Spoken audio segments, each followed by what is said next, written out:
জুলাই অভ্যুত্থানের মধ্য দিয়ে ১.৫ দশক ধরে ক্ষমতা থাকা আওয়ামী লীগ সরকারের পতন হয়। আন্দোলন চলাকালে শেখ হাসিনা যে ভূমিকা নিয়েছেন, সেই ভূমিকাকে মুক্তিযুদ্ধের পাকিস্তানি বাহিনীর ভূমিকার চেয়েও জঘন্য হিসেবে বক্তব্য করেছেন আইন উপদেষ্টা আসিফ নজরুল। আইন উপদেষ্টা আসিফ নজরুল সম্প্রতি বলেন, শেখ হাসিনা ও তার দর্শকরা বাংলাদেশে যে অপরাধ করেছে আমি সরি। আমার মনে হয় ১৯৭১ সালে পাকিস্তানি বাহিনী ও এত জঘন্য অপরাধ করেনি। মৃতদেহ পুড়িয়ে ফেলা, আহত মানুষকে গুলি করে মেরে ফেলা হয়েছে। আপনারা বলতে পারেন ২৫শে মার্চে কালো রাত্রি হয়েছে। অবশ্যই ২৫শে মার্চে কালো রাত্রি ভয়াবহ ঘটনা ঘটেছে।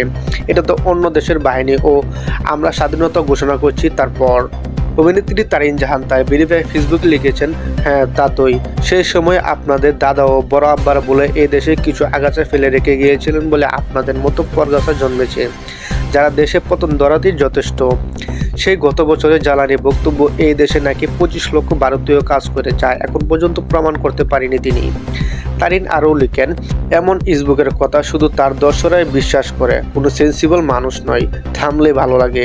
উল্লেখ্য, জুলাইয়ের ছাত্র জনতার আন্দোলনে চলাকালে সাবেক প্রধানমন্ত্রী শেখ হাসিনার দমন পীড়নকে ৭১-এ পাকিস্তানি সেনাবাহিনীর নৃশংসতার সঙ্গে তুলনা করে বক্তব্য দেওয়ার কয়েক ঘন্টার মধ্যেই দুঃখ প্রকাশ করেছেন আইন উপদেষ্টা আসিফ নজরুল।